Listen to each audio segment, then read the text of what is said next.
9 ay benim için çekti zahmet, koynunda gezdirdin doğurdun anam anam anam.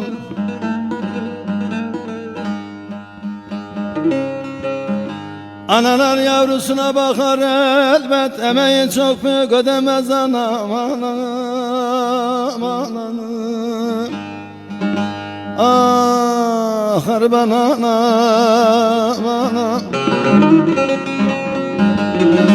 Analar yavrusuna bakar elbet, emeğin çok büyük ödemez anam anam anam. Ah harban anam anam.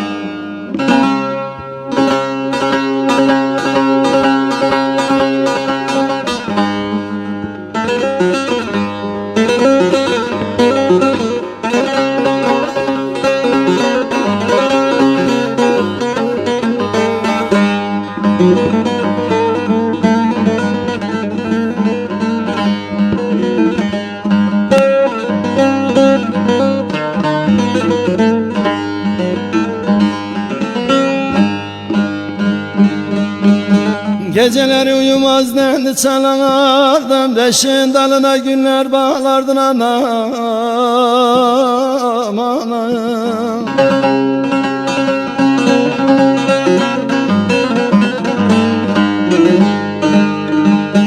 Biraz hastalansam hemen ağlardın, ellerin koynunda beklerdin anam anam anam. Ah harban anam anam.